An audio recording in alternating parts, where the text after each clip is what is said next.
Welcome back to Coast Vue. I really enjoyed that conversation with Jonathan Jones. What a terrific leader he is. Good friend to this show. Good friend to our community.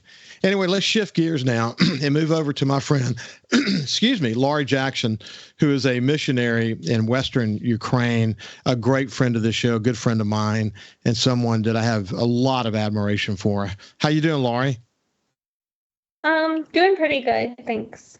Glad It's to be always back. interesting to ask you that question, how are you doing? Because it's so weighted, and the answer is sort of under the circumstances, we're holding our own, essentially. But Yeah. I read some quotes at the beginning of the show, and one of them was a quote from the singer-songwriter Joan Baez, and she said, "Action is the antidote to despair." Action, and that's true in places like coastal Mississippi after something like Hurricane Katrina. You know, you and I have talked about resiliency and how when the going gets tough, you really find what people can really accomplish in their lives and in their community. But action is what you guys did as an antidote to despair. I mean, there's nothing you could do about the madman bombing your wonderful country, but you guys decided to take action, didn't you? Absolutely. And I think so many Ukrainians at the very beginning were ready to be mobilized in all sorts of different ways because they believed in their country and they wanted their freedom. Laurie, one of the things I want to make sure people know is that the bombing of recent times, we know that they have been aimed at key infrastructure all over the country. And what that is required is rolling blackouts and all kinds of unique approaches. What I've been impressed, incidentally, is that if a power station is bombed, how quick Ukraine goes in there and rebuilds it. It's amazing how fast that happens. Huh? Ukrainians are super innovative. And so when a problem arises, they're going to approach it from all sorts of very creative points of view. And there's always someone who's able to help get things back up again. And I think that's part of their innovative spirit. It is incredible because when you think about the kind of bombs that are coming into your country and one lands on a power station or a power plant or whatever it might be, you think it's lost. But Ukrainians don't look at it that way. Ukrainians says, okay, what do we got to do to fix this? And you've got the infrastructure in place to go deal with it. But what that means for you is that you're actually on a generator as we speak. Talk about how these rolling blackouts have affected you.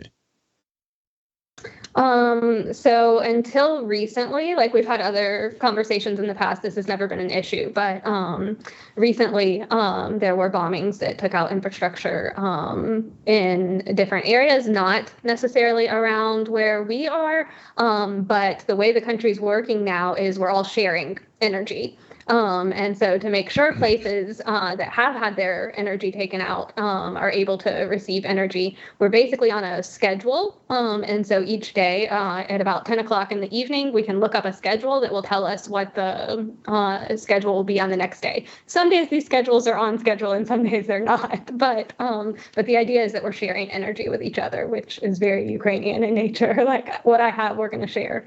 And we've talked about that before. That's so incredible.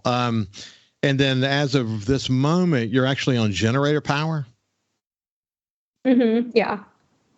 So, okay. So where you are, we don't talk about where you are in Ukraine for lots of good reasons, but you've sort of commandeered a hotel. You still are there. You've got all these families and various people who've been working within this organization you now call the Ants organization. Tell about your organization and sort of the impetus for it and what you're up to these days.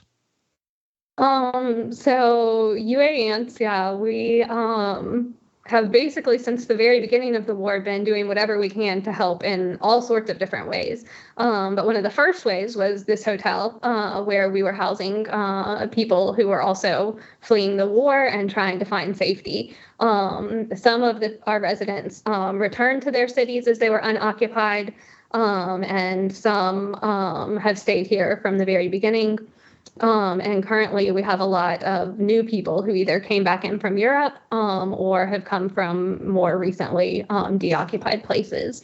And actually, I've been on the phone with people even this week who are trying to get to Europe or somewhere safer as things are still very bad, especially in the East. And so something else we've been doing is installing wood-burning stoves for families whose homes have either been destroyed or who don't have heat this winter because of the electric issues and things like that. We also sent out medical first aid kits to families in the East. We talked about our guys who were drafted. Andre was here with me once, and then by the next time we met, he was already on the front lines. But so we sent these medical kits to him, and there are people in their village who have been cooking for them. So they'll go to the store and buy food and take it to their elderly neighbor, and she'll cook them food and bring it back. And so they've been passing out in this area these medical kits that we sent them as well. Well, how's Andre? I remember him well. Is he the guy that was doing the technology business? Mm-hmm. Yeah. Yeah, it's what was interesting about his story is that he was an app developer. He was a very successful entrepreneur, and like so many people in this moment, they're finding ways to serve the community in different ways, or in Andre's case, they actually went to the front line. How's he doing? Andre was able to visit over the holidays. He finally, for the first time since he was drafted, had some time off, and he came here. His wife and children are in Europe, and they came as well, and so they were able to be together for about a week, which was really special. And then he went back. So let's see. I'm trying to remember. Let me see if my memory serves me correct. Did they go to Croatia? They were in Croatia. They're currently not in Croatia, but that's where they were originally for maybe 5 or 6 months at the beginning of the war. Yeah, and I think the important point is that people tend to think of everyone sort of going into Poland, but the reality is it depends on relationships. It depends on what was the most accessible place to go at the time. Absolutely. Think about if something happened in the States, where are you going to go? You're probably going to go where you have some sort of connection, or you can find some sort of connection. Mm-hmm. And I mentioned to you, my wife and I spent some time in Croatia.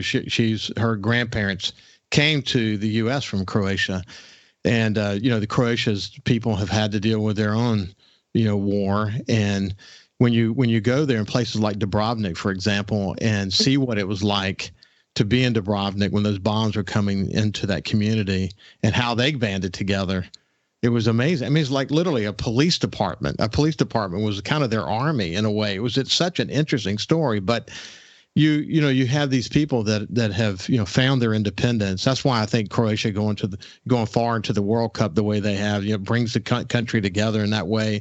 But they understand what you're going through, don't they? Mm-hmm. We had several refugee families that went to Croatia in the beginning, especially, and they were able to find connection there because of that. Mm-hmm. So you've seen the best in people, though, haven't you? I mean, as so many people come in with a servant's heart, and you do it.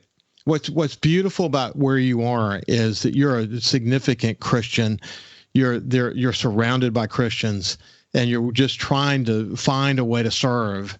And this is your way in this moment to serve, and you're surrounded by other people who in this moment have found a way to serve. I know that it wears you out given how long this is been going on. I know it's got to be just terrible from a day-to-day point of view to know that there doesn't seem to be an end in sight. But at the same time, it's incredibly inspiring, isn't it?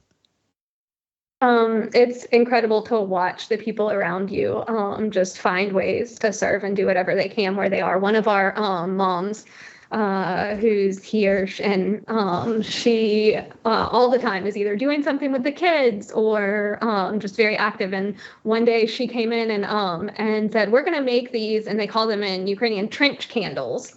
So it's basically cans. And so you take the can, and in the can you take cardboard and you wrap the cardboard and make the wick out of cardboard, and then you pour wax into it. And then the guys can use these on the front lines in the trenches for heat, for cooking, for all sorts of things. And so she got the whole hotel into doing this. And our elderly people are cutting cardboard and rolling it. And one of our elderly ladies, she walks around the neighborhood looking for cans and always bringing big bags of cans. And she says, "Look, I brought cans." And it's just, I don't know, it's incredible just how did I remember that you posted a picture of that on the UA site, and I just saw all these cans, these candles, these homemade candles, so many of them. How many have you done? I don't know, a lot. I remember when we first started doing them, someone said, "How many can you get me?" And I said, "I don't know." And he said, 50, 200. And that week we did 200. So I don't know how many we've done altogether. But thousands, I'm sure. Hey, we're visiting with my dear friend, Laurie Jackson from Ukraine.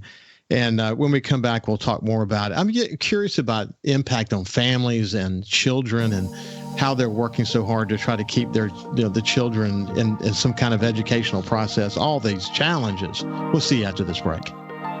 Welcome back to my friend Laurie Jackson, who's a missionary in Western Ukraine, who's been on the show many times. I met her through my dear cousin's daughter, and Michelle Tice, and really enjoys staying in touch with my friends so that we can, through Laurie's experience, understand better what's really going on the ground in Ukraine. I mentioned that you have a very significant Christian effort that is underway there.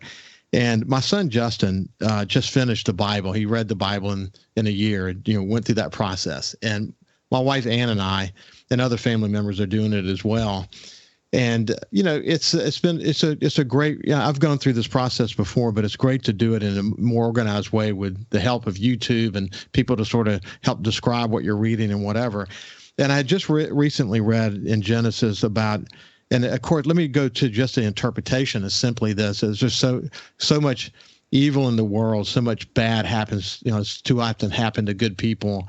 You find the answer in faith.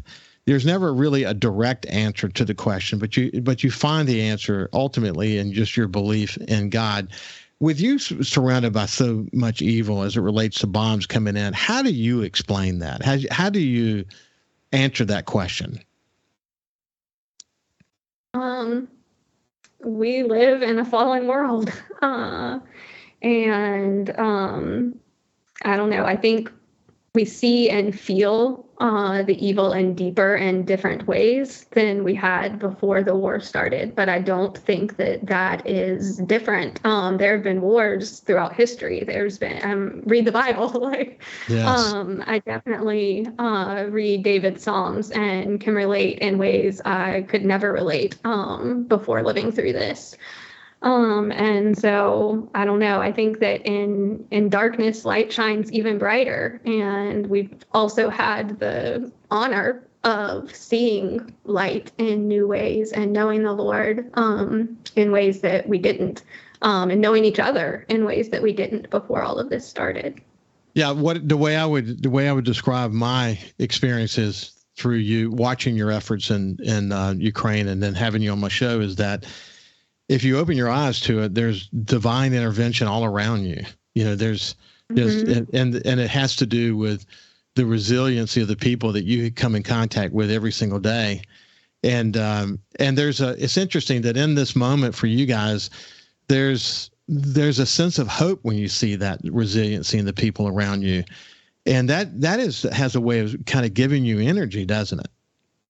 Oh, absolutely. That's for sure what keeps us able to keep pressing on, is that we have hope in each other and that we see that in each other.